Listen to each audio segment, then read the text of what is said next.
بسم اللہ الرحمن الرحیم۔ عورتوں میں حیض کی ابتدا کیسے ہوئی؟ کیا یہ لڑکیوں کے لیے سزا ہے؟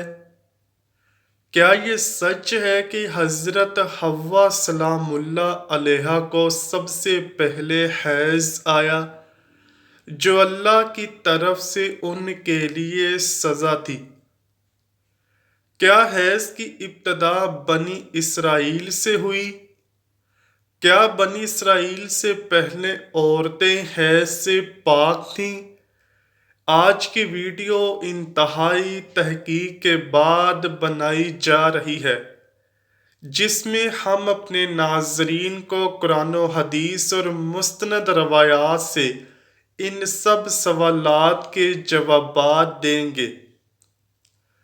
اصل میں اس موضوع پر بات کرنا اس لیے بھی ضروری ہے کہ آج کل بہت سی ویڈیوز پھیل رہی ہیں کہ جن میں غیر مسند روایات پیش کر کے سادہ مسلمانوں کو گمراہ کیا جا رہا ہے۔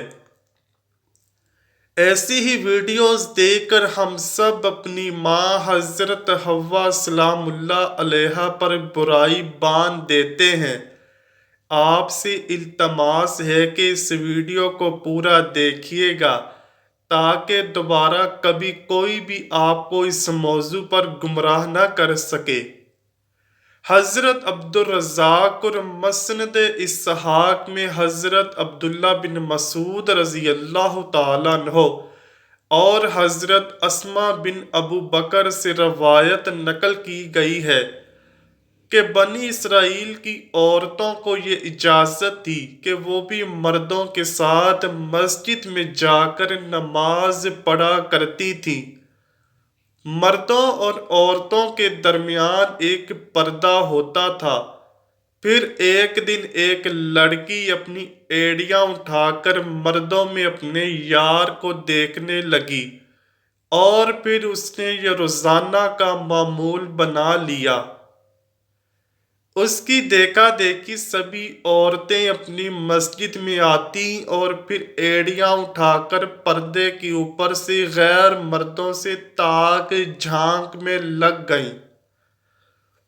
چنانچہ ان کو مسجد میں جانے سے ایسے روکا گیا کہ ان پر حیض مسلط کر دیا گیا۔ اب کچھ لوگ اس روایت سے یہ سبق لیتے ہیں کہ حیض کی ابتدا ہی بنی اسرائیل سے ہوئی، جو کہ غلط ہے، کیونکہ مفسرین اس روایت کی تفسیر میں لکھتے ہیں کہ یہ حیض عام نہیں تھا بلکہ بنی اسرائیل کی عورتوں کو مسجد میں گناہ کرنے کی اللہ پاک نے ایسے سزا دی کہ 4 مہینے تک مسلسل صبح و شام وہ عورتیں حیض کی کیفیت میں رہیں اور مسجد میں آنا بند کر دیا۔ پھر جب اللہ پاک نے ان کی توبہ قبول کی تو یہ عذاب ان پر سے ختم ہوا۔ صحیح احادیث مبارکہ سے یہ بات ثابت ہے کہ عورتوں میں حیض کی ابتدا روزے اول سے ہے۔ آئیے اس بارے میں 2 احادیث مبارکہ بیان کرتے ہیں جن سے ثابت ہوگا کہ حیض کی ابتدا پہلے دن سے ہی ہے، نہ کہ بنی اسرائیل سے اس کی ابتدا ہوئی۔ حضرت عائشہ رضی اللہ تعالیٰ عنہا حجۃ الوداع میں اللہ کے رسول صلی اللہ علیہ وآلہ وسلم کے ساتھ حج کے ارادے سے نکلیں۔ راستے میں انہیں حیض آ گیا تو وہ اس اندیشے سے رونے لگیں کہ اب وہ مناسک حج ادا کرنے سے محروم ہو جائیں گی۔ آپ صلی اللہ علیہ وآلہ وسلم کو معلوم ہوا تو آپ صلی اللہ علیہ وآلہ وسلم نے انہیں سمجھاتے ہوئے فرمایا، یہ ایسی چیز ہے جسے اللہ پاک نے اولاد آدم میں عورتوں کے لیے لازم کر دیا ہے۔ اس حالت میں تم بھی وہی سب کچھ کرو جو حاجی کرتا ہے، صرف پاک ہونے تک بیت اللہ کا طواف نہ کرنا۔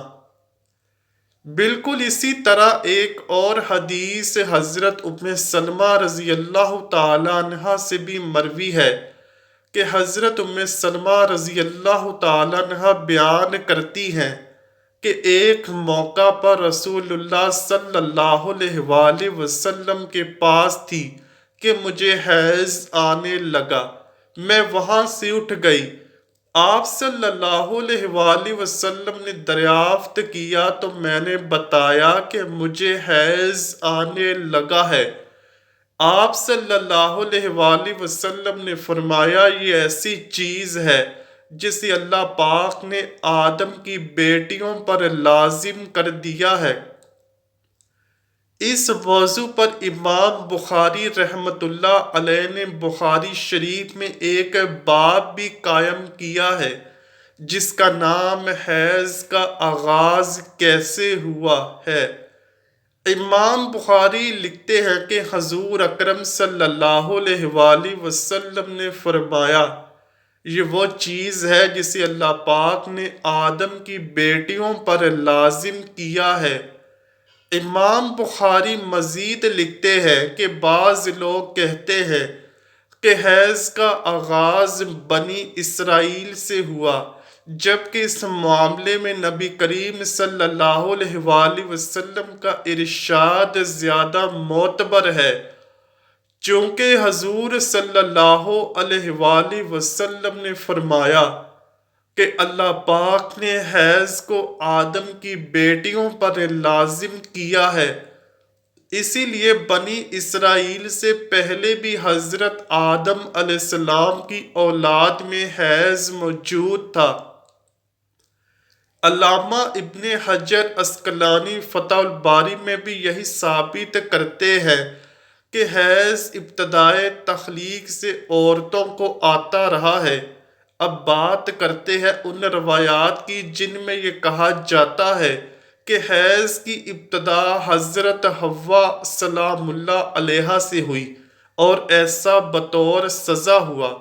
امام طبری رحمۃ اللہ علیہ سورہ بقرہ کی آیت نمبر 25 کی تفسیر میں حضرت عبد الرحمن بن زید رحمۃ اللہ علیہ کی یہ روایت نقل کرتے ہیں کہ حضرت حوا کو پہلے حیض نہیں آتا تھا، ان کی تخلیق پاکیزہ ہوئی، یہاں تک کہ انہوں نے اللہ کی نافرمانی کی اور ممنوعہ پھل کھایا جس سے ان کو جنت سے نکالا گیا، اور پھر ان کو حیض اور حمل کی سزا دی گئی۔ اور لکھتے ہیں کہ اللہ پاک نے تب فرمایا، میں نے تجھے پاکیزہ بنایا تھا لیکن تو نے میری نافرمانی کی، اس لیے اب میں تجھ سے خون جاری کر دوں گا۔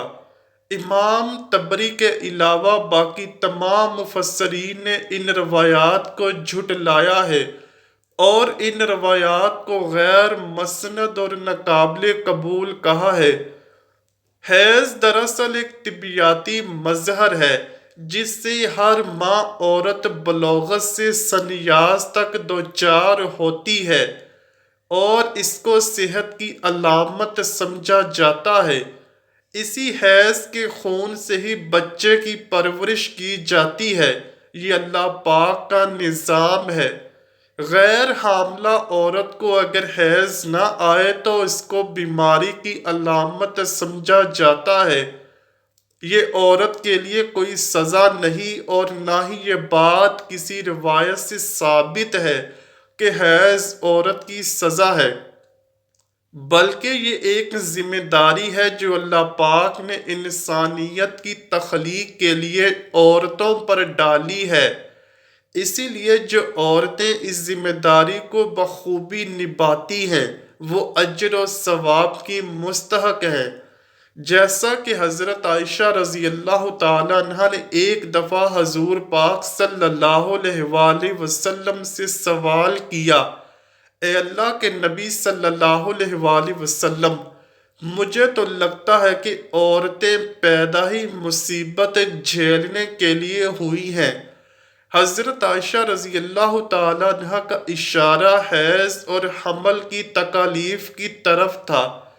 حضور پاک صلی اللہ علیہ وآلہ وسلم یہ سن کر مسکرا دیے اور فرمایا نہیں، بلکہ یہ ایسی چیز ہے کہ جس کے ذریعے بنی آدم کی عورتیں آزمائی گئیں۔ اس حدیث کی تشریح میں علامہ ابن حجر رحمۃ اللہ علیہ فتح الباری میں لکھتے ہیں کہ عورتوں کی تخلیق ہی اللہ پاک نے ایسے کی ہے کہ انہیں حیض آئے۔ ان پر پہلے دن سے ہی یہ لازم قرار دیا گیا ہے، اور جو عورت اس پر صبر کرے گی تو وہ اجر کی مستحق ہوگی، اور جو اس کو مصیبت اور برائی سمجھے گی تو وہ اللہ کی تخلیق میں عیب نکالنے جیسے گناہ کی مرتکب ہوگی۔ امید ہے کہ اب آپ جان چکے ہوں گے کہ یہ عورتوں کی سزا نہیں، اور نہ ہی اسے سزا کے طور پر حضرت حوا سلام اللہ علیہا پر مسلط کیا گیا، اور نہ ہی حیض بنی اسرائیل کی عورتوں سے شروع ہوا، بلکہ حیض و حمل تو اللہ پاک کی آزمائش ہے عورتوں کے لیے، جن کا اللہ پاک بروز قیامت عورتوں کو اجر عطا فرمائے گا۔ اللہ پاک سے دعا ہے کہ تمام عورتوں کو صبر و استقامت کے ساتھ اس آزمائش پر پورا اترنے کی توفیق عطا فرمائے۔ ہم نیک اعمال کرتے رہیں اور برائیوں سے بچے۔ اے اللہ پاک اپنے پیارے حبیب صلی اللہ علیہ وآلہ وسلم اور ان کی آل پاک کے صدقے میں ہمارے گناہوں کو معاف فرما دے، اور بروز قیامت ہمیں ہمارے پیارے نبی حضرت محمد صلی اللہ علیہ وآلہ وسلم کی شفاعت نصیب فرمانا۔ کمنٹ سیکشن میں آمین لکھنا مت بھولیے گا، نہ جانے کس کی آمین سے ہماری دعائیں قبول ہو جائیں۔ امید کرتا ہوں کہ آپ کو ویڈیو ضرور پسند آئی ہوگی۔ اگر ویڈیو پسند آئی ہے تو ویڈیو کو لائک کیجئے، شیئر کیجئے اور چینل کو لازمی سبسکرائب کیجئے۔ کمنٹ سیکشن میں اپنی رائے کا اظہار بھی ضرور کیجئے گا۔ ملتے ہیں اگلی ویڈیو میں، تب تک کے لیے اللہ حافظ۔